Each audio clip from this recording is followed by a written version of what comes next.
यहाँ मैं जिस दिन आई हूँ, सच बताऊँ, मैं 17 मई को आई हूँ दिल्ली, अमृतसर से दिल्ली। अमृतसर से मैं उसी दिन निकल गई थी, 17 जुलाई को ही। 17 जुलाई को मैं निकली तो मैं 3:30 बजे दिल्ली पहुँची, बाबा होटल। उसके बाद फिर यहाँ पे मैं 20 को निकली दिल्ली से, 21 में मैं मुंबई आई। सुबह मैं मुंबई आई हूँ, शाम को मुझे पुलिस स्टेशन से मतलब एक लेडीज़ आई थी, वो मुझे लेके चली गई। वो बोला आप आई हो तो प्रोसीजर लगता है, मतलब एंट्री होती है आने के बाद। बोली ओके, वो बोली फाइल डॉक्यूमेंट्स ले लो। बोली ठीक है मैं ले लेती हूँ, मेरा तो ऐसा कुछ इरादा नहीं, गलत तो था नहीं कुछ। फिर बार बार बुला के डॉक्यूमेंट को लेकर फिर FIR क्यों कर दिए? डॉक्यूमेंट को लेकर सवाल क्या है? जी, फिर मुझे बुलाया यहाँ पे, मुझसे पूछताछ की। ज़्यादातर मेरे वैसी वहाँ क्या हुआ, कितना, कैसे रही, कैसे गई, बस इतना ही था, ज़्यादा कुछ पूछा नहीं वहाँ आने जाने का। सर मुझे वीज़ा मिला था 24 मई को, ठीक है। बीच में 25, 26 शनिवार संडे पड़ गया, तो मैं 24 को मुझे वीज़ा मिला 24 मई को, और 26 को मैं निकली थी अमृतसर के लिए। तो 26 को जब मैं शाम 4:30 बजे अमृतसर के निकली तो 11 बजे मैं अमृतसर पहुंच गई थी रात। वहाँ मैं होटल में रुकी, क्योंकि रात को तो होटल ही है वहाँ पे, वहीं स्टेशन के पास होटल होते हैं, मैं वहाँ रुकी। उसके बाद वहाँ 27 की सुबह में 8 बजे मैं बॉर्डर के लिए निकल गई। वहाँ पे सारे जो लगते हैं बॉर्डर पे, पासपोर्ट चेक करते हैं, सब कुछ चेक करते हैं। ऐसे तो आपको जाने नहीं देंगे, वीज़ा चेक करेंगे, सब कुछ क्लियर करेंगे, सब कुछ सही होगा तब वो आपको अंदर जाने देते हैं। फिर मेरा भी सब कुछ क्लियर था। उसके बाद फिर मैं पाकिस्तान बॉर्डर पे पहुंची। यानी कि आप पहले दिल्ली गई, वहाँ से अमृतसर गई, फिर वहाँ से वाघा बॉर्डर। हाँ, वाघा बॉर्डर गई, क्योंकि डायरेक्ट तो जाने के लिए कुछ नहीं है, अमृतसर से ही है। आपने कितनी बार कोशिश की वीज़ा लेने के लिए, पासपोर्ट बनवाने के लिए? फिर वो आपने आधार कार्ड और बाकी जो दस्तावेज जिनको लेकर उस दुकानदार की भी तलाश चल रही है, वो कैसे किया गया? नहीं, दुकानदार की जो जिसने मुझे अपॉइंटमेंट दी थी, जहाँ ऑफिस की, जहाँ पे आधार कार्ड बनते हैं, उसने तो नहीं चेंज किया ना, उसने तो एक अपॉइंटमेंट ली है ना जहाँ पे चेंज होते हैं। उसने तो, उसका काम तो सिर्फ वही था। उसने मुझे वो छोड़ा वहाँ पे जहाँ पे ऑफिस है, आधार कार्ड बनते हैं, उसने छोड़ दिया। मैंने उनको बोला था मुझे नाम चेंज करना, वो तो 15 की बात है ना। और बाबर बशीर से बात रही तो हमारी, जैसे मैंने कहा, 21 में हम मिले, 22 में हमने फैमिलियों से बात की है। सर नाम मैंने, जब मैं पहली शादी हुई थी तो अपनी, मैं पहली शादी में ही थी, सन 2015 में मैंने नाम चेंज करवाया था अपनी मर्जी से, अपनी खुशी से। एक्चुअली नाम वो मुझे और लगता था, जो मेरा नगमा नूर था, इसलिए मैंने सनम खान डलवाया सन 2015 में। अपनी मैं पहली शादी में थी, और पहली शादी से अलग मैं 16 में हुई हूँ, 16 अपना जून में, जब मेरी बड़ी छोटी लड़की छोटी थी। बस नाम मैंने तब चेंज करवाया। अच्छा, आपने मतलब 15-16 में ही नाम बदलवा लिया था? 15 में। हाँ। तो उस वक्त कोई जांच पड़ताल, कोई पूछताछ किसी ने कुछ नहीं किया? नहीं, किसी ने नहीं। एक्चुअली जैसे ऑफिसों में जहाँ पे आधार कार्ड बनते हैं, मेन बनते हैं ऑफिसों में, वहीं पे मैंने बनवाया है। बस मैंने नाम अपना चेंज करवाया, और तो मैंने कुछ नहीं करवाया। एक चीज़ हो, फिर आपकी अचानक बशीर से कैसे मुलाकात हो गई? क्योंकि इसको लेकर बहुत सारी पुलिस कह रही है हम इन्वेस्टिगेशन कर रहे हैं, सेंट्रल एजेंसियां भी उसमें इन्वॉल्व हो गई हैं, आप जानती हैं, IB रॉ टाइप। तो प्रेशर आप लोगों को भी होगा कि कितने सवाल पूछे जा रहे हैं, क्या पुलिस जानना चाहती है, क्या एजेंसी जानना चाहती है। आपकी मुलाकात कैसी हुई, क्या बताया आपने? जैसे मैंने अभी बताया, मैं 16 में अपने हस्बैंड से अलग हुई थी। जून में मैं अपनी माँ के साथ मुंबई आ गई थी, अपने बच्चों को, दोनों बच्चियों को लेके। फिर वहाँ पे अपना नोटबंदी भी हुई, कोरोना भी हुआ। कोरोना के आप तो जानते हैं उस टाइम पे खाली फ़ोन ही हाथ में होते थे, फेसबुक हो गया, इंस्टाग्राम हो गया, जो भी हो यही हो गए। पर मेरा बशीर अहमद से मेरी मुलाकात फेसबुक पे हुई सन 2021 में, मई में, जहाँ पे हम दोस्त बने। हम 1-1.5 महीना फ्रेंडशिप में रहे। उसके बाद फिर हम व्हाट्सएप पे आए, हमने रिलेशनशिप पे आए। उसके बाद हम रिलेशनशिप में ही थे। हमने सन 2022 में अपनी बात की शादी की। और रिलेशनशिप कैसे? क्योंकि आप यहाँ ठाणे में थी, मुंबई में थी, हिंदुस्तान में थी। जी, हमें पता था वो पाकिस्तान से। हाँ, नहीं तो रिलेशनशिप क्या बशीर कभी आए थे? रिलेशनशिप मतलब व्यवहारिक तौर पर आप लोग साथ में थे? हाँ, वैसे ही हम खाली कांटेक्ट से ही साथ में थे, वीडियो कॉल, वॉइस कॉल हमारी होती रहती थी।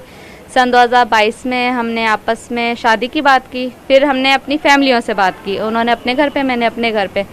उसके बाद फिर जब फैमिली वालों से बात की तो फैमिली वालों का कहना था कि हम अपना फैमिली हम आपस में बात करेंगे। तो हमने ठीक है, हमने नंबर दे दिए अपने अपनी फैमिलियों को। तो हमारी फैमिलियों ने आपस में बात की कि मतलब बच्चे ऐसे ऐसे हैं, इतने 21 से, मतलब सन 2021 से रिलेशनशिप में हैं, उनको 1 साल हो गया रिलेशनशिप में आके। तो क्या मतलब शादी करना चाहते हैं, तो अगर आप लोग राज़ी हैं तो। और बशीर को मतलब बाबर बशीर को मैंने अपना पहली शादी का अपने बच्चों का पहले ही बता दिया था, जब हम रिलेशनशिप में आए थे। जब हम दोस्त थे तब नहीं, जब हम रिलेशनशिप में आए तब मैंने बता दिया था उन्हें सब कुछ, कि मेरी पहली शादी हुई है और ऐसे ऐसे। मेरा नाम नगमा नूर था, मैंने 15 में चेंज करवा लिया था और 16 में मैं अपने हस्बैंड से अलग हुई थी, दोनों बच्चियों को लेके। तो उन्हें को वो नाम का उन्होंने कोई वो नहीं किया, बोलते चलो हो जाता है, इंसान इतना सब कुछ झेल लेता है। तो एक चीज़ से, नाम से, कोई नाम होती है कोई चीज़ होती है, नफरत सी होने लगती है। यानी कि बशीर को इस बात से दिक्कत नहीं थी कि आप पहले शादीशुदा थी और आपके 2 बच्चे थे? नहीं, इस बात से कोई वो नहीं था उन लोगों को। वो बोले उनका नसीब है और तुम्हारा नसीब है कि तुम मुझसे मिली, बस इतना ही हुआ। फिर हमारी फैमिलियों ने शादी की बात की। फिर तो शादी की जब बात हुई उसके बाद विषय ये था कि आपको पाकिस्तान जाना पड़ेगा, निकाह दूर रहकर भी कर सकते हैं। जी जी हाँ। तो उसके बाद फिर जब हमारी फैमिली मान गई, पहली बात हमने आपस में अपनी अपनी फैमिलियों को बात करवाई है ना, मान गई हमारी फैमिली। उसके बाद हमने पासपोर्ट के लिए अप्लाई किया, ठीक है। तो मेरे बच्चों की आईडियों पे भी सनम था, क्योंकि मैंने 15 में चेंज, मेरे बच्चों की जो आईडी कार्ड है, आधार कार्ड, वो पहले के बने हुए हैं, वो लॉकडाउन से पहले बने थे ना, तो उस पर तो जाहिर है सनम ही आएगा, नगमा तो आएगा नहीं, क्योंकि मेरी आईडी पे सनम आपका था। 2 बार वीजा रिजेक्ट हुआ, क्यों रिजेक्ट कर रहे थे? नहीं नहीं नहीं, मैं बताती हूँ ना क्या हुआ। उसके बाद मैंने पासपोर्ट बना, पासपोर्ट बनने के बाद ही तो वीज़ा अप्लाई होता है ना। फिर मैंने वीज़ा 11 अक्टूबर को अप्लाई किया, 11 अक्टूबर फर्स्ट वीज़ा।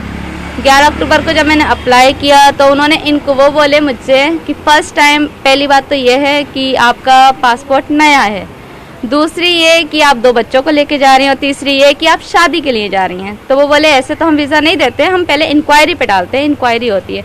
तो उन्होंने इंक्वायरी पे डाला, तो जाहिर है इंक्वायरी होने में 7-8 महीने लगते हैं। तो वही हमारा प्रोसेस चलता रहा। हमारी इंक्वायरी हुई तो मुझे मेरी उधर बाबर की उधर इंक्वायरी हुई, मेरी इधर हुई, मेरी इसी पुलिस स्टेशन में हुई है, वर्तक नगर में।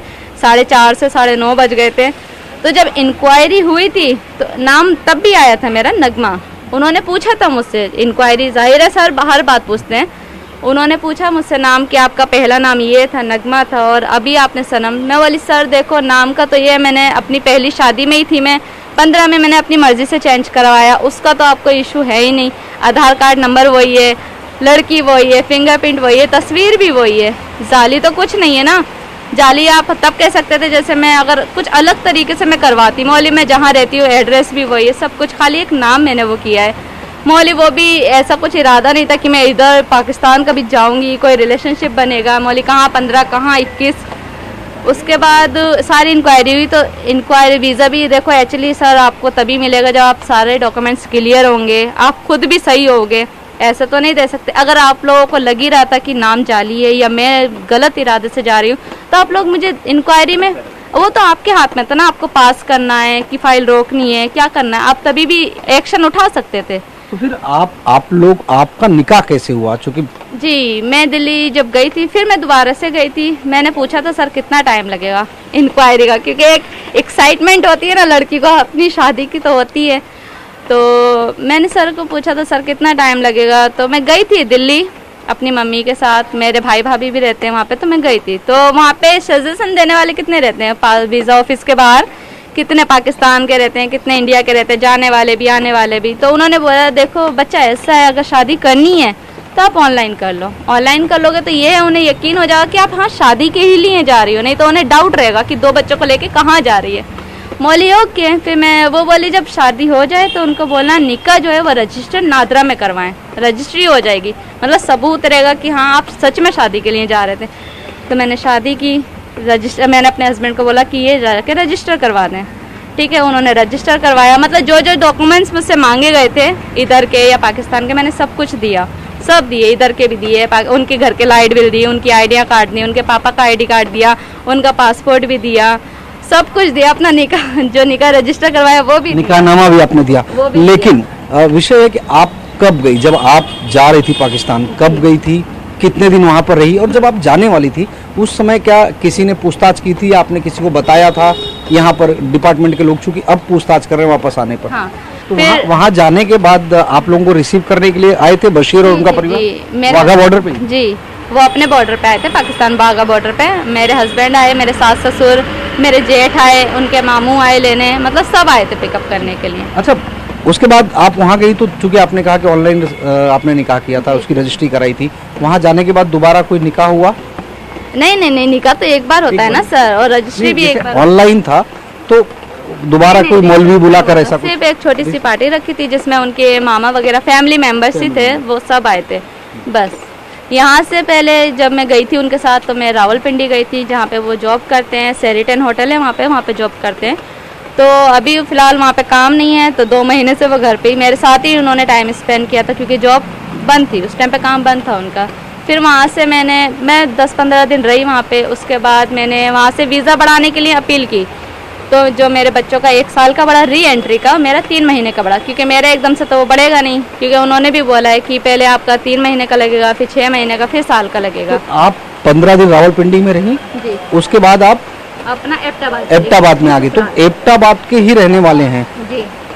पूरा घर परिवार, कितने दिन आप टोटल रही, क्या माहौल था, कैसा लगा? क्योंकि देखिए हिंदुस्तान से कोई लड़की जाती है तो आदमी के मन में एक डर रहता, कितने भी रिलेशनशिप हो, हाँ। लेकिन हिंदुस्तान पाकिस्तान को लेकर एक अलग अलग सोच है, तो आपके मन में डर था, मैं जा रही हूँ, क्या होगा, कैसा होगा, कैसा परिवार होगा? सच बताऊं तो मेरे दिल में तो कोई डर नहीं था, क्योंकि 3 साल का रिलेशनशिप, पूरा भरोसा था, सब कुछ था, एक इंसान एक भरोसे पे जी रहा था, कॉल पे, वीडियो कॉल पे। पर मैं गई तो मुझे ऐसा लगा नहीं कि मैं एक अनजान शख्स से मिली। जो मैंने फ़ोन पे समझा, जाना, पहचाना, वही मैंने रियल में पाया। अपने घर वालों को, ससुराल वालों को, अपने हस्बैंड को, सब ठीक है। मेरे बच्चों को भी बहुत अच्छा रखा, अच्छे से रखा। अभी भी उनका एडमिशन करा के भेजा है। मैं इसलिए आई, मेरी माँ की तबीयत इमरजेंसी में मैं आई हूँ 15 दिन के लिए।